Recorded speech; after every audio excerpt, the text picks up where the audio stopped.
dipersembahkan oleh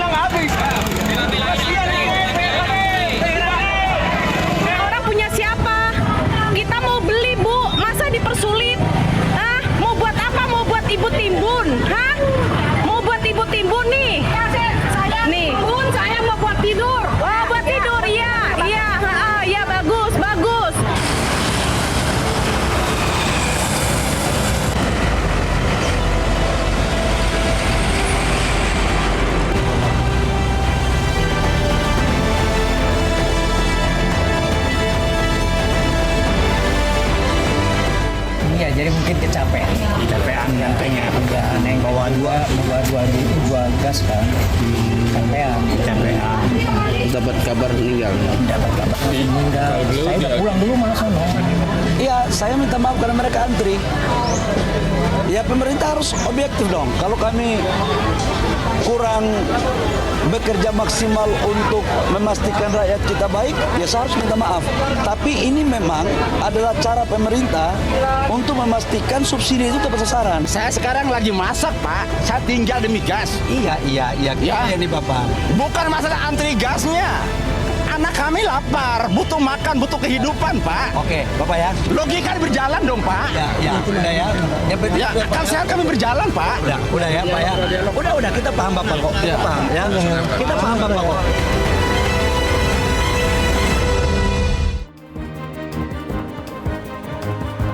Ubur-ubur ikan lele, buru-buru dibatalin le. Begitulah nasib pembatasan penjualan gas LPG 3 kg.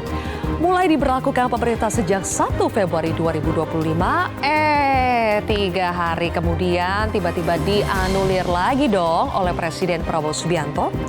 Memang sudah pas untuk dibatalkan karena bikin rakyat sengsara.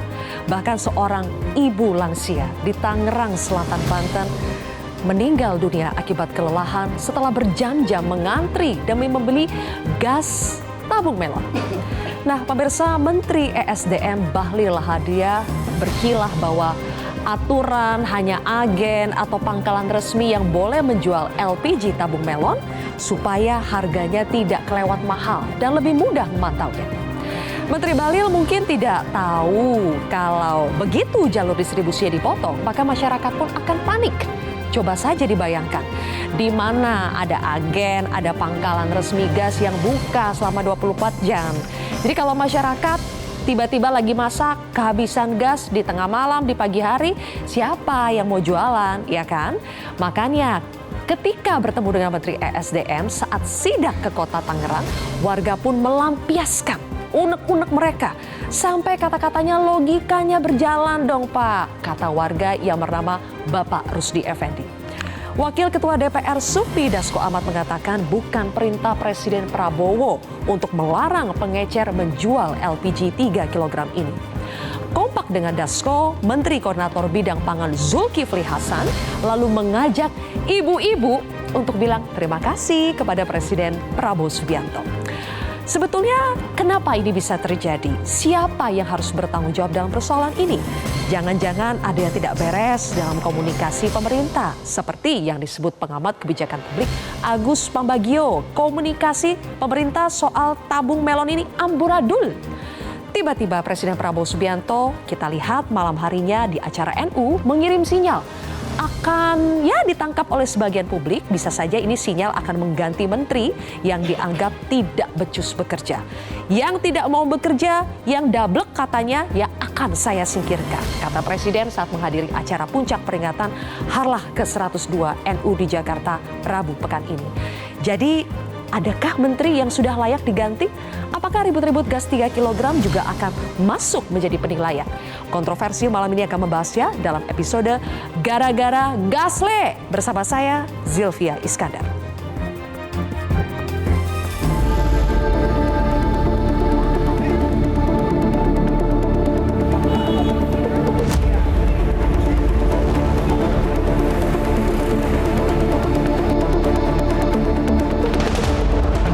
Iya, saya minta maaf karena mereka antri.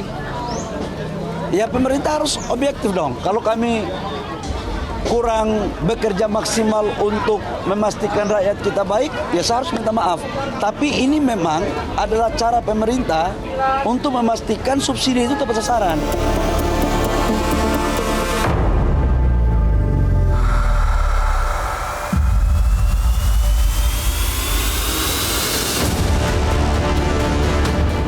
Saya sekarang lagi masak, Pak. Saya tinggal demi gas. Iya, Ya. ini Bapak.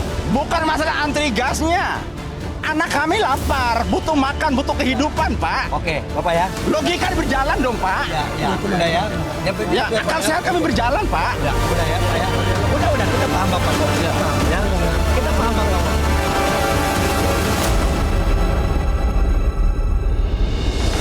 Pemirsa, untuk membahasnya sudah hadir 6 narasumber di studio Metro TV. Di sebelah kiri saya ada Wakil Ketua Komisi 6 DPR RI dari Partai Golkar, Bang Nurdin Halid. Selamat malam. Selamat malam, Assalamualaikum. Waalaikumsalam. Berikutnya ada juru bicara Kantor Komunikasi Kepresidenan atau PCO, Kang Dede Prayudi. Kang Dede, apa kabar? Kabar baik, selamat Baik, malam sibuk ya. Mbak Sylvia. Selamat Baik, malam. Berikutnya juga ada pengamat kebijakan publik, Mas Agus Pambagio atau Mas Apam. Selamat malam, Mas Apam. Selamat malam, Terima kasih Assalamualaikum. sudah hadir. Waalaikumsalam. Dan di sebelah kanan saya ada politikus PD Perjuangan, Bang Adian Napitupulu. Bang Adian, apa kabar? Malam Merdeka. Merdeka. Oke, berikutnya juga ada yang lagi viral-viralnya warga penerima LPG subsidi dari Tangerang yang protes langsung di depan Menteri ESDM Pak Balil Lahadalia. Ada Pak Rusdi Effendi. Pak Effendi, apa kabar? Assalamualaikum. Waalaikumsalam. Sehat, Alhamdulillah, Pak Effendi? Alhamdulillah. Gasnya udah dapat, Pak? Sekarang? Alhamdulillah sudah. Alhamdulillah. Oke, nanti kita tanya lebih jauh ya. Kemudian juga ada ekonom konstitusi Devian Kori. Apa kabar, Mas Devian? Malam Mbak, semangat Malam. Mbak. Kabar baik ya? Kabar Oke. baik. Langsung saja mulai dari Pak Effendi. Pak Effendi, banyak yang penasaran kenapa Pak Effendi sampai sebegitu beraninya dalam tanda kutip sampai menghardik seorang menteri. Pada prinsipnya dasar sifat manusia itu butuh kehidupan dan ketenangan. Pada saat kemarin semua masyarakat ingin mencari gas. Gas ini salah satu alat untuk masak. Kalau gas tidak ada, walaupun beras ada nggak bisa masak juga. Kita cari gas mau cari kemana kalau semua nggak ada. Walaupun harga semurah apapun, kalau gasnya tidak ada ya tetap nggak bisa masak. Sudah berapa hari Pak Effendi tidak mendapatkan gas? Sebelumnya saya hampir 2 minggu saya cari gas. Itu udah sulit ya? Udah sulit. Tapi di pengecer masih ada? Di pengecer ada, tapi dikurangin dan susah untuk saya dapat. Oke, stoknya sudah berkurang? Iya. Oke, kemudian ketika di-cut semua pengecer tidak jualan lagi? Ya itulah letak memuncaknya saya. Pas pada saat itu? Iya. Itu memang sengaja ke tempat yang menteri datang atau gimana? Kebetulan? 1 hari sebelum itu saya sudah cari gas sampai beberapa wilayah kecamatan, tidak ketemu. Malam harinya saya masih dapat gas, dari ada kedatangan gas sedikit. Saya dapat, tetangga saya kasih tahu, Pak Effendi itu ada gas datang. Saya buru-buru minta sama istri, minta tabung gas 2 biji. Saya mau ketemu ini ke agen apa nggak tahu itu. Pangkalan? Pangkalan. Saya dapat dengan syarat harus ada fotokopi KTP. Kondisi malam hari, sedang hujan. Ya. Dari mana saya dapat fotokopi KTP? Saya harus cari dulu malam itu. Padahal sudah sampai di lokasi? Sudah sampai lokasi.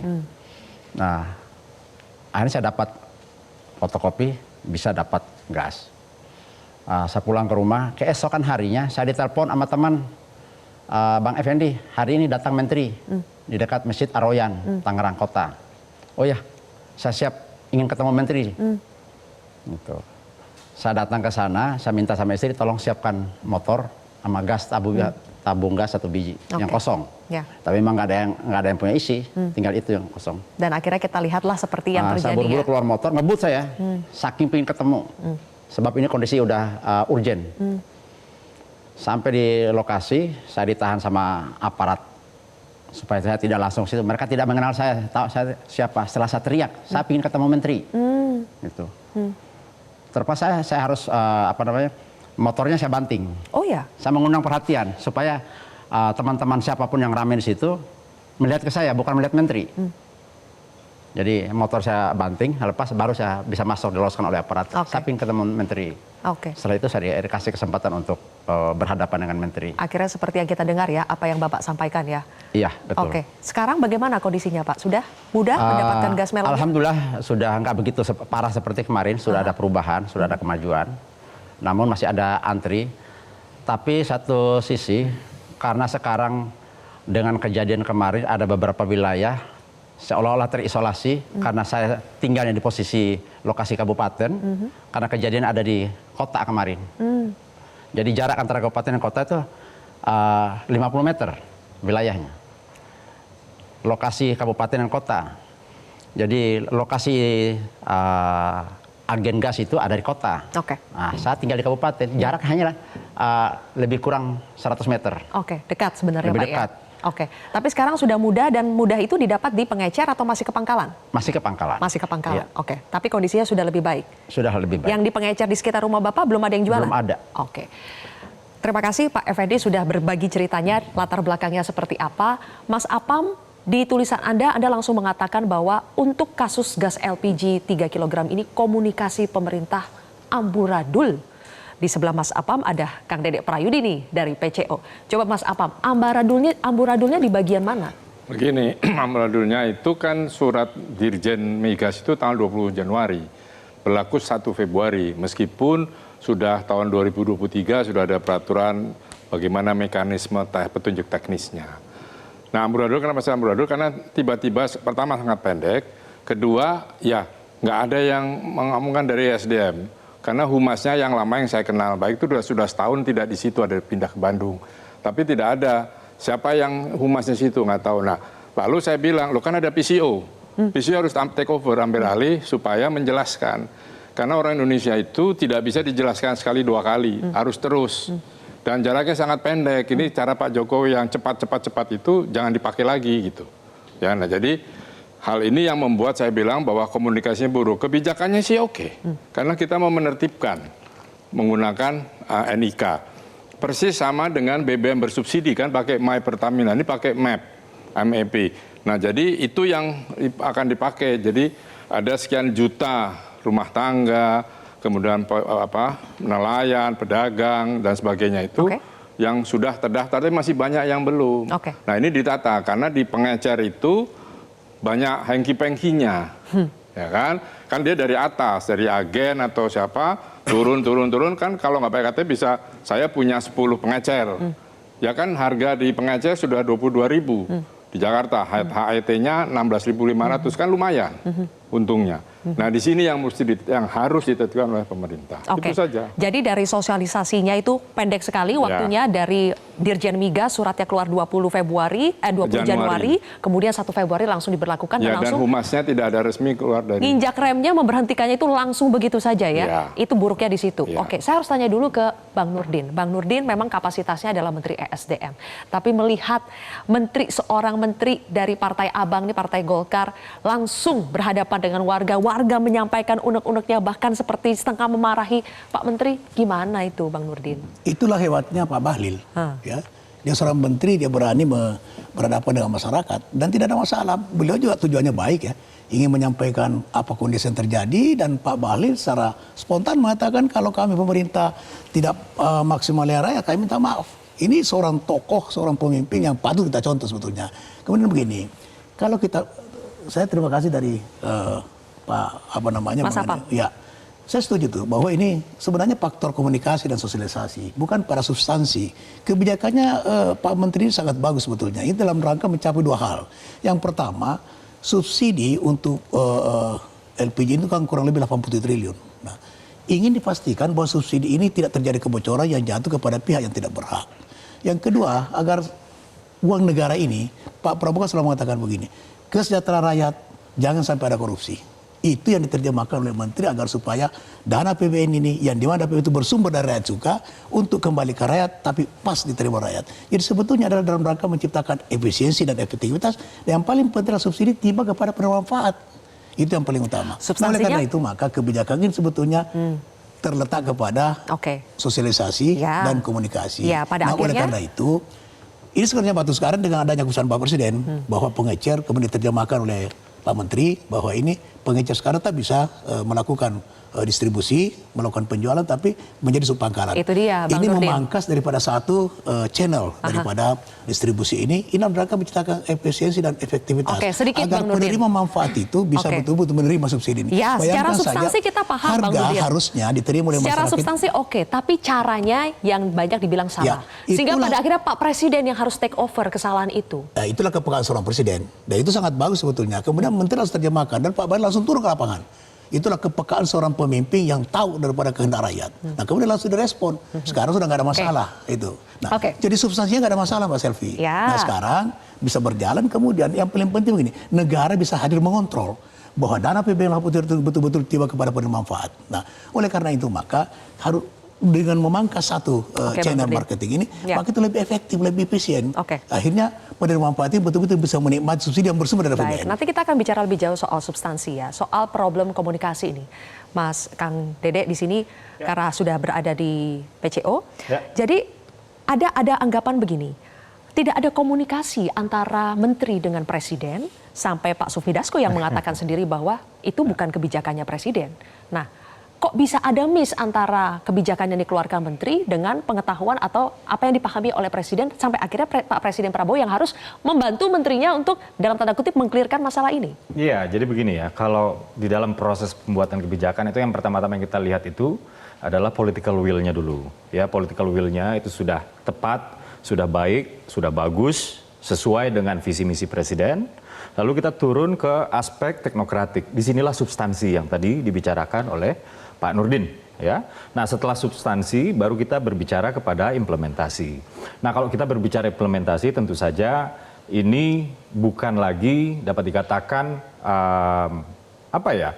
ranahnya seorang presiden untuk pembuatan kebijakan dalam artian kan ada yang namanya permen, kan ada yang namanya lain-lain lah, kurang lebih seperti itu ya. Tapi begini, satu hal yang pasti, tadi saya sepakat dengan Pak Nurdin ya, bahwa secara substansi ini sudah baik. Secara substansi sudah baik. Jadi ada dua hal yang dilindungi dalam kebijakan ini. Oke. Jadi yang pertama ingin melindungi uang pajak rakyat. Ya, jadi uang pajak rakyat yang dialokasikan untuk subsidi. Ini betul-betul dimanfaatkan oleh mereka-mereka yang berhak. Karena yang namanya subsidi ini bukan rights based atau berbasis hak, tapi needs based berbasis kebutuhan. Oke. Lalu yang kedua adalah untuk melindungi rakyat yang berhak itu sendiri. Ya. Pertama dari markup yang berlebihan, yang kedua dari pengurangan kualitas barang yang dibeli akibat dioplos, kurang lebih seperti itu ya. Iya. Nah, kemudian memang di dalam implementasinya ini dia nih, yang kemudian membuat ricuh, yang kemudian presiden turun tangan untuk kemudian begini. Presiden selalu menginstruksikan bahwa niat baik ketika dia turun menjadi kebijakan, ini jangan sampai justru eksesnya ini menyengsarakan rakyat. Jadi secara kebijakan Presiden setuju ya, tidak ada masalah di situ. Secara substansi kebijakan Presiden setuju. Presiden Kebijakannya mendukung. sudah dikomunikasikan. Iya, kebijakannya itu didukung oleh Presiden. Bukan hanya dikomunikasikan, tapi didukung oleh Presiden. Tapi implementasi ini yang kemudian Presiden, ya karena melihat ada yang mengantri panjang. Nah ini mohon maaf tadi saya luruskan ya. Ibu Yoni ya yang meninggal itu setelah dicek oleh kepolisian setempat, oleh Polsek di Pamulang, itu beliau itu tidak mengantri langsung ya. Lalu yang kedua, beliau tidak meninggal di dalam antrian. Nah ini misinformasi yang harus saya luruskan. Jadi beliau memang sudah ada katakanlah penyakit dalam yaitu darah tinggi dan lain-lain, kemudian beliau meninggal. Tapi pun demikian, Presiden bukan hanya melihat dan mendengar, tapi juga merasakan apa yang dirasakan oleh masyarakat yang mengantri. Jadi Presiden juga turut prihatin, maka kemudian Presiden menginstruksikan untuk begini, yang tadinya pengecer harus bertransformasi dulu menjadi subpangkalan, baru kemudian bisa melakukan transaksi, kemudian dibatalkan poin yang pertama tadi. Tidak harus menjadi subpangkalan dulu baru bisa transaksi. Ada poin yang tapi dibatalkan semuanya ya? bisa berjalan paralel. Oke. Yang jelas ada faktor kelelahan, ada keringat masyarakat, ada derita masyarakat yang terjadi karena gas melon ini. Tapi dari tadi narasumber saya yang di sebelah kiri ini mengatakan, Bang Adian dan juga Bang Devian, secara substansi tidak salah, hanya persoalan komunikasi dan implementasi. Saya ingin tanya pendapatnya Bang Adian dan juga Bang Devian, tapi usai jeda pemirsa, sesaat lagi kontroversi akan kembali.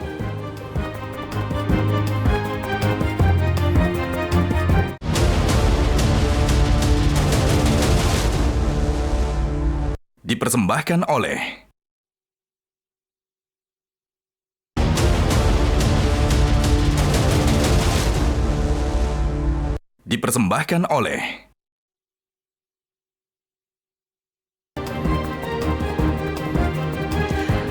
Persoalan gas LPG 3 kg atau gas melon.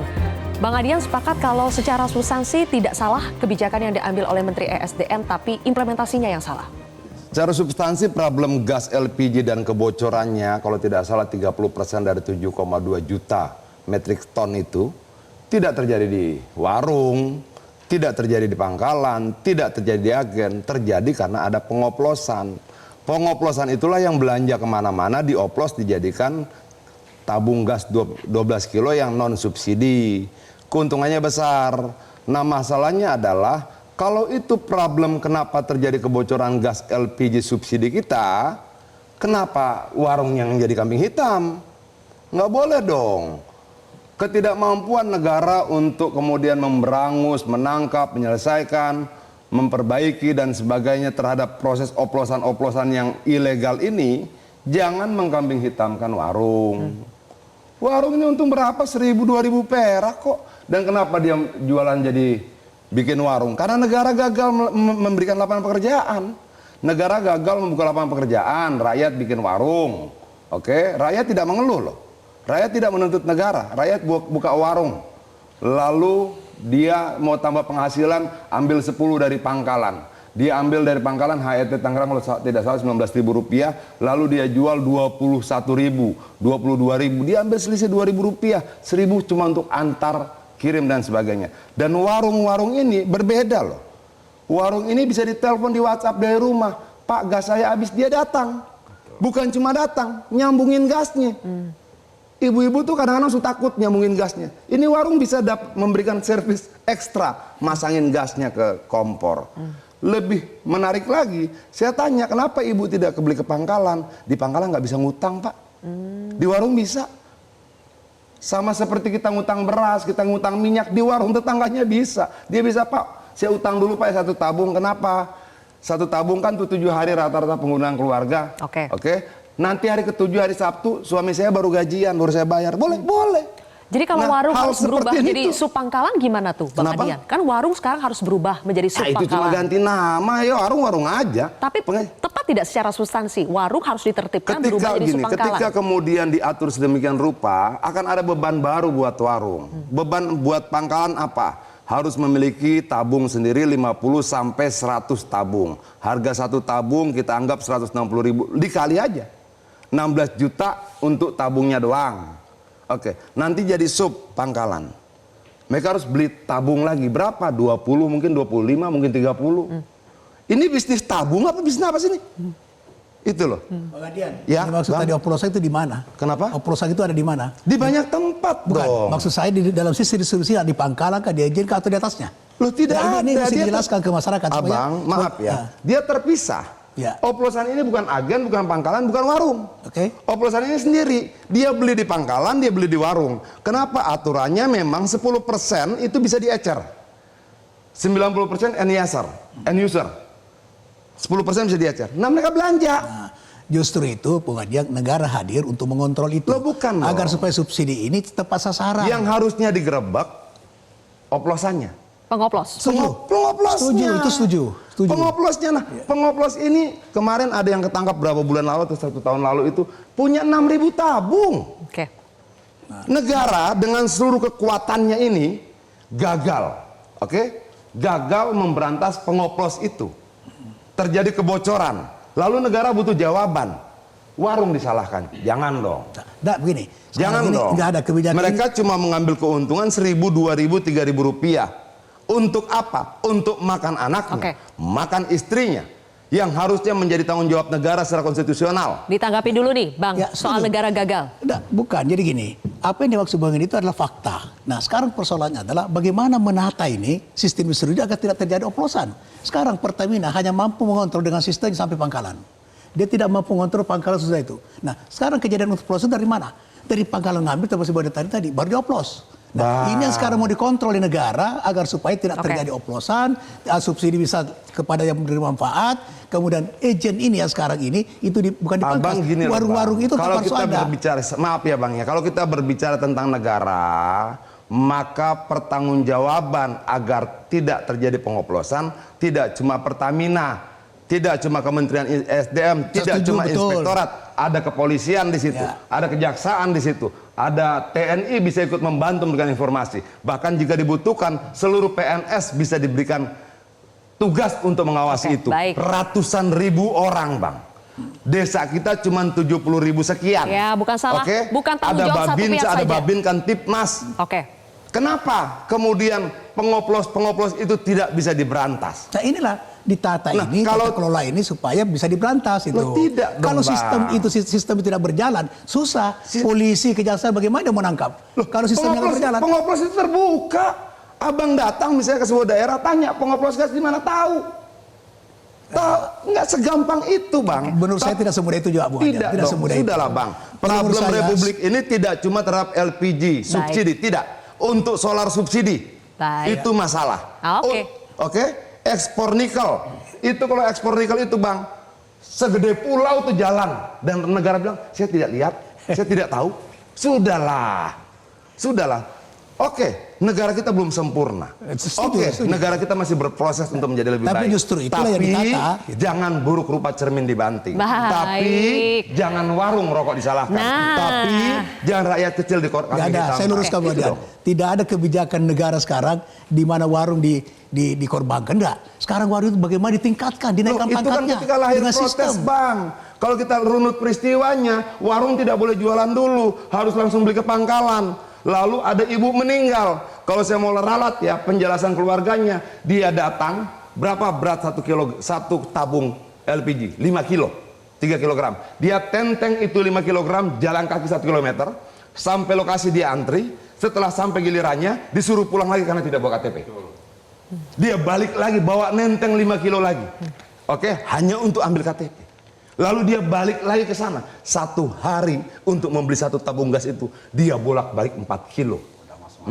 Oke, saya harus berikan kesempatan kepada yang lain dulu nih, Bang Adian. Kita sudah tangkap, kita sudah tangkap poinnya dari Bang Nurdin juga. Pokoknya kedua belah pihak ini tidak setuju soal negara yang paling bertanggung jawab atas semua ini ya. Negara sudah mengambil perannya, kata Bang Nurdin. Bang Adian tetap bilang bahwa negara paling bertanggung jawab, harus mengambil peran lebih. Tapi Bang Devian, kita juga ingin mendengar dari analisa ekonominya. Selama ini kan persoalannya subsidi yang disebut tidak tepat sasaran. Kemudian metodenya yang harus diperbaiki. Sebetulnya langkah yang diambil pemerintah saat ini dengan menjadikan pengecer menjadi sub pangkalan, apakah bisa memutus persoalan-persoalan itu? Bang Devian, mohon maaf dijawab nanti ya. Kita harus jeda lagi pemirsa, kontroversi kembali sesaat lagi.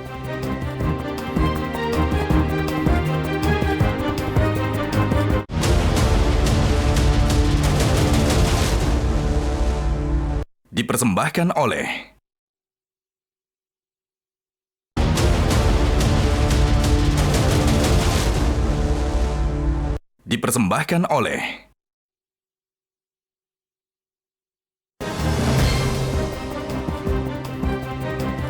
Bang Devian, duduk masalahnya di mana? Subsidi tidak tepat sasaran, lebih banyak karena pengoplosan, di tingkat pengecer yang terlalu mengerek harga terlalu tinggi, atau apa? Duduk permasalahannya pada regulasi. Di regulasi Perpres 191/2014 itu tidak jelaskan siapa kelompok sasaran yang dimaksud. Subsidi dalam kerangka paradigmanya itu diberikan kepada orang yang memang membutuhkan. Tapi permasalahannya peraturannya tidak menyatakan begitu secara tegas. Perpres 191 maupun Permen 26 dan 28 2001. Itu subsidinya ke komoditi kan, bukan ke manusia. Bukan ke manusia. Ya, itu jadi, salahnya. Persoalannya juga subsidi diberikan melalui barang, bukan kepada orang. Itu problem yang sudah berlalu-lalu sejak dulu. Nah, kami dulu di Bappenas, karena kita ini teknokrat, beda tadi yang ditanggapi oleh teman-teman para politisi, secara politik, orang politik Bahlil ini bagus, komunikasinya masyarakat dekat. Tetapi secara teknokratik, sebuah peraturan atau kebijakan yang mau diambil itu harus diuji coba dulu. Jangan juk megagik kata orang Jawa atau ujuk-ujuk gitu. Jadi harus dirumuskan secara tepat dan sosialisasi itu harus di depan. Karena kalau tidak akan terjadi hal-hal demikian. Itu yang pertama. Yang kedua, kita harus clear, Pak. Kalau dalam posisi sekarang ini, kita itu impor terbesarnya sekarang dari migas. 600 triliun tiap tahun bertambah. Dan ini harus jadi pikiran kita bersama persoalan kita. Saya apresiasi terhadap kebijakan yang diambil oleh Presiden dengan cepat mengatasi persoalan ini. Karena ini soal konstituen, soal rakyat. Tetapi kita harus juga memikirkan posisi perencanaan dan anggaran dalam perspektif negara kita. Selama ini tidak ada kecocokan antara apa yang diinginkan Presiden dengan di level terbawahnya. Perintah Presiden itu tidak bisa jalan karena peraturannya tidak jelas dan abu-abu. Ini harus dibereskan. Ini harus dibereskan. Sehingga Jelas, ini supaya rakyat tidak keliru nih. Antara kebijakan Presiden dengan dibawanya tidak nyambung. Yang dimaksud apa itu? antara perintah Presiden, ini kan asta cita jelas. 1, 2 itu jelas keinginan Presiden, ideologi dan sistem. Yang ketiga, itu dalam kan kasus jelas. gas melon deh, Dalam contoh kasus konkretnya gas melon gimana? itu kan Antara Presiden dengan Presiden untuk bawahnya. menyelamatkan rakyat kecil. Peran serta aktif koperasi itu jelas di misi ketiga asta cita. Tetapi problem peraturannya belum dibenahi. Bagaimana mau jalan? Jadi perintah Presiden tidak akan jalan kalau kementerian ini tidak membenahi struktur dan cara berpikir ketentuan dan perundangan yang berlaku ini. Dan alat ukur. Dan alat ukurnya. Subsidi ini untuk siapa? Kalau dalam konteks gas sebagai barang publik atau barang pasar, itu harus dibedakan. Kalau dia barang subsidi, dia harus diatur sedemikian ketat. Dan kalau bisa secara tertutup, jangan terbuka. Kalau terbuka diserahkan kepada pasar, wajar pengecer ini menjual karena dia mencari sesuap nasi. Mau naikkan berapa, kenapa hanya kepada migas? Jeruk naik juga nggak ada masalah masyarakat, pengecernya juga banyak. Tetapi kenapa kepada gas? Jadi ada di atasnya yang bermain, yang harus dibereskan. Bahwa pendapatan negara kita sudah tidak bisa digantungkan lagi dari migas. Impor kita terhadap LPG ini sudah semakin besar. Nah, oleh karena itu ke depan ya para teknokratik Presiden harus memilih para teknokrat menjadi pembantunya, jangan para politisi. Karena jelas politiking. Itu yang harus penting. Nanti ditanggapi, tapi sebelum itu Bang, ada pernyataan dari Pak Presiden yang pas banget seperti prolognya Bang Devian. Kita simak dulu ya.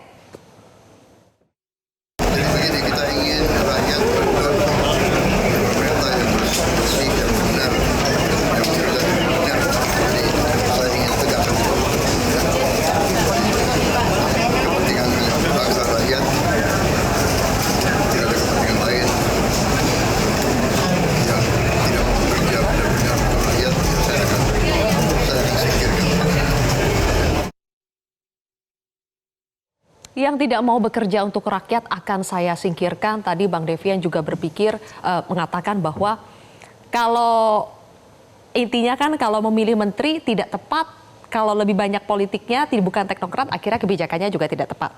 Ditanggapi dulu Bang Nurdin. Ya, itu soal lain. Jadi begini, kebijakan Pak Presiden, asta citanya salah satunya adalah layani rakyat, ciptakan kesejahteraan rakyat, hindari korupsi. Nah, sekarang Menteri SDM itu melihat bahwa di sini ada, tadi dia sudah jelas mengatakan bahwa ini ada oplosan. Berarti subsidi yang seharusnya tiba ke rakyat ada oplosan. Itu menurut saya itu ranah hukum, ranah polisi, ya, bukan ranah kebijakan. Tapi yang dioplos itu apa? Yang dioplos ini adalah barang subsidi. Berarti di sini ada kebocoran.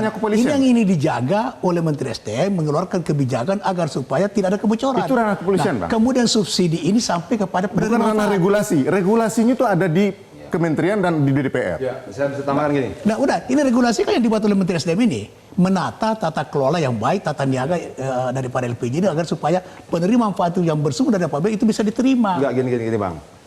Saya dari kemarin sampai tadi malam tuh masih telepon teman-teman di SDM dan Pertamina. Saya tanya, terus siapa sih yang berhak menerima LPG subsidi 3 kg itu? Rakyat miskin. Ukuran miskin yang mana? Yang 19.000 per hari, 391.000 per bulan itu miskin ekstrim, atau yang 591, atau yang UMR? Nggak ada yang bisa jawab. Artinya miskin yang dimaksudkan dalam tabung gas itu abstrak. Nggak ada ukurannya. Jadi Mbak Sylvia dalam konteks ini, itu ada dalam konteks subsidi itu ada yang berhak, itu kita sebut dengan orang yang kalau mustahik dalam bahasa agamanya, ada yang layak. Nah tadi yang disampaikan Bung Adian, ini orangnya layak nggak? Ya. Apakah pedagang ukurannya tempe apa? itu yang menggunakan... Indikatornya apa? Ya, peraturannya di mana? Sekarang begini, peraturan ini kan untuk menata itu. Supaya diterima itu adalah penerima manfaat yang seharusnya menerima. Yang sekarang ada oplosan, harga tinggi, harusnya diterima oleh masyarakat 15.000, 20.000, bisa 22.000, 32.000. Bukan gitu Bang, maksudnya gini. Kalau kemudian dia tidak ada alat ukur tentang miskin yang mana yang dimaksudkan, Oke, baik. maka siapapun bisa mengklaim dirinya miskin. Oke. Ketika dia mengklaim dirinya miskin, maka dia berhak atas tabung gas subsidi itu. Dan Baik. inilah perdebatan saya dari tadi malam. Kenapa? Saya tanya, oke kalau UMR boleh nggak? Buruh yang dapat UMR 5 sekian juta rupiah, boleh nggak beli Oke, gas baik. 3 kilogram? Baik. Nggak boleh katanya. Kita pindah ya, Bang Adian, untuk menjawab Bang Adian Oh, nih. iya, Saya iya. ingin tanya dari kebijakan publiknya. Ya. Publik penting tidak untuk mengetahui batasan-batasan itu? Siapa yang berhak menerima, siapa yang tidak berhak menerima? Mas Iya Abang? harus. Kan kita tidak semua cerdas. Jadi mesti exactly apa secara tepat disampaikan. Siapa yang ini? Cuman persoalannya data di kita itu ada satu data ada di Bappenas. Data lagi di kementerian lain kementerian. Ini yang meng-cleansing data itu belum ada. Kementerian Sosial punya, jadi batasan tadi yang disampaikan Nadian itu juga nggak jelas. Ini yang harus dibereskan, data itu, karena data itu pusat dari Oke. semua permasalahan harus Baik, diselesaikan. satu hal lagi soal batasan yang tidak jelas. Ketika Presiden sudah mengatakan yang tidak bekerja untuk rakyat akan saya singkirkan. Batasannya sampai di mana itu, Kang Uki? Yang tidak bekerja untuk rakyat akan disingkirkan. Apakah ini mengarah pada evaluasi kepada para pembantu Presiden? Ya. Apalagi setelah ada kejadian kegaduhan Arahnya tabung gas. ke sana. Nanti dulu Kang Uki, kita jeda lagi pemirsa, kontroversi kembali sesaat lagi.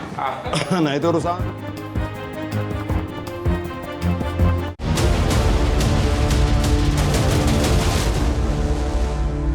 Dipersembahkan oleh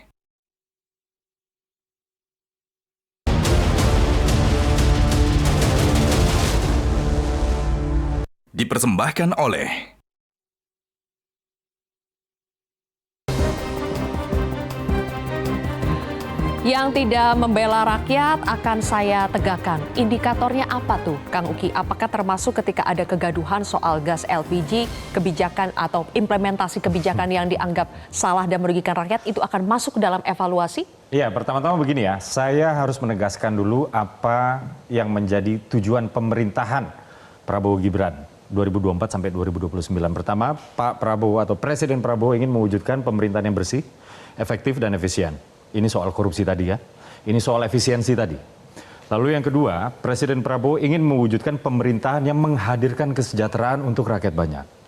Dan lalu yang ketiga, Presiden ingin menghadirkan pemerintahan yang membawa kemandirian bangsa di bawah atau di tengah-tengah global political affairs atau urusan politik global. Nah, terkait dengan pidato Presiden Prabowo, semenjak para menteri ini masih jadi calon menteri, itu sudah dipanggil ke Kartanegara. Sudah ditegaskan, kamu nggak boleh korupsi, kamu jangan nyolong uang rakyat. Saya harus tegaskan ya, bahasa presiden saat itu masih menjadi presiden terpilih, itu adalah jangan maling uang rakyat. Lalu kamu jangan menyelewengkan kewenangan kamu. Lalu kemudian dipanggil lagi ke Hambalang, masih belum dilantik nih. Hal yang sama diucapkan lagi, tapi kali ini sudah berbentuk pengayaan materi. Lalu di Magelang, di Akmil juga dilakukan hal yang sama, dan lain-lain. Ya. Nah, kita harus akui bahwa Presiden ya di sidang kabinet beberapa minggu lalu sudah menyatakan apresiasinya kepada jajaran kabinet Merah Putih. Tapi kemudian Presiden tidak lelah-lelah untuk selalu mengingatkan lagi. Saya ingat betul ketika survei Litbang Kompas menyatakan kepuasan publik kepada pemerintah 80%. Ya, kemudian indikator politik 79%. Kemudian yang terakhir adalah LSI ya, bukan LSI yang Denny Jaya tapi LSI itu 81%, dan selisih di antara ketiganya itu masih di dalam margin of error. Baik. Artinya dapat dipertanggungjawabkan secara kaidah keilmuan. Baik. Nah, pun demikian, ya Presiden memang senang menyatakan bahwa kita berada di track yang benar, ya di rel yang benar, dan kita melaju ya dengan kecepatan yang benar. Tapi kemudian Presiden mengingatkan kabinet untuk tidak jumawa, tetap mawas diri. Karena ini berarti kita punya PR besar untuk menjaga approval rating ini tetap tinggi, bahkan kalau bisa lebih tinggi. Dan inilah yang dilakukan Presiden di pidato Harlah NU, dan saat itu tidak diarahkan untuk kementerian atau menteri-menteri tertentu. Itu berlaku umum, Mbak Sylvia. Tidak mengarah pada reshuffle juga? Itu tidak mengarahkan kepada menteri-menteri tertentu. Soal reshuffle, ini bahkan kami di kantor komunikasi kepresidenan aja, Kami tidak mengetahui karena ini betul-betul hanya presiden yang tahu. Hanya presiden yang tahu kapan akan reshuffle. Bagaimana nanti momentum reshuffle-nya, siapa yang akan reshuffle, hanya presiden yang tahu. Oke, hanya presiden yang tahu. Bang Adian Ya. punya catatan kalau presiden bilang yang dablek, bahkan ada kata-kata dablek ya. Ada. Yang tidak membela mendukung rakyat akan saya singkirkan. Seharusnya menyingkirkannya itu tunggu reshuffle atau bagaimana, Bang Adian? Ini Mbak, dalam hal ini tergantung presiden lah. Milih menteri hak prerogatif dia, berhenti menteri hak prerogatif dia, ukurannya dia yang buat, kapan waktunya dia tentukan. Kita nggak mau ikut campur soal itu. Kita balik lagi sama gas subsidi. Oke, hari ini ditangkap lagi ribuan orang di Luwu bawa gas untuk dioplos.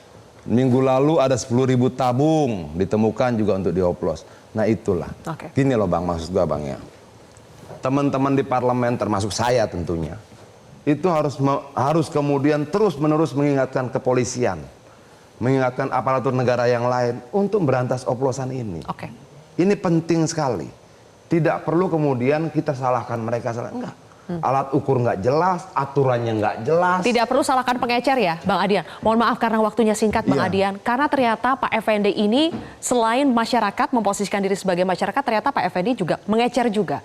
Bang, Pak Effendi benar ya kalau pengecer tuh keuntungannya sedikit juga. Jadi untuk apa? Justru pengecer yang dipangkas untuk menjual gas LPG-nya. Kalau menurut saya untuk pemotongan pengecer itu salah, nggak tepat. Keuntungan yang kita ambil tuh paling tinggi 2.000. Di warung saya tuh hanya 1.000 perak. Saya ambil dari pangkal ke pengecer hanya 1.000 perak. Betul kata Pak Dea tadi itu. Kalau dari pengecer bisa langsung diantar. Kalau ibu-ibu yang minta tolong dipasangin gasnya minta tolong. Bener. Itulah kemudahan. Tapi kalau di pengecer langsung dikasih berarti, aduh, mau bagaimana lagi kita nih? Sekarang pengecer disuruh berubah menjadi sub pangkalan. Semudah itu tidak? Tidak semudah itu juga. Salah satu persyaratan kalau menurut kemarin Pak Menteri sampaikan ke saya, tidak ada persyaratan. Bahwa sebelumnya sudah disampaikan persyaratan salah satu adalah KTP. Sementara sekarang yang sedang berjalan mengantri ngambil tabung gas melalui KTP, fotokopi KTP. Baik. Padahal KTP ini adalah privasi. Tidak ada permintaan bahwa jadikan agen itu tidak ada, hanya mendata. Mendata. Jadi tidak seharusnya Adian tidak perlu tadi berapa ribu nggak usah lah. Statusnya tetap sama. Terus nih. Bagi para pengusaha tambang, cukup daftar OSS. Ada yang 3 tahun nggak keluar modalnya, ada sudah lah. Oke, baik. Sudah lah. Oke.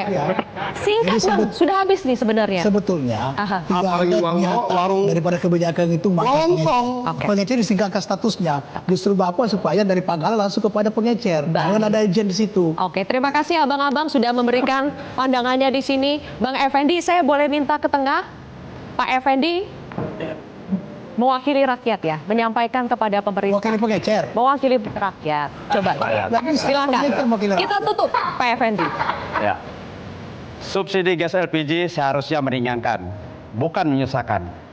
Apakah rakyat harus berteriak dulu, baru pemerintah bergerak?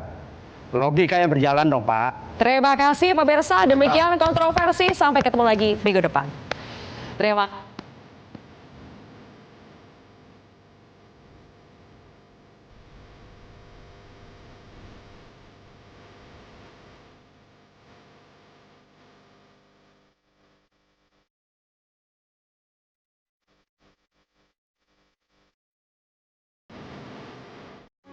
Metro TV.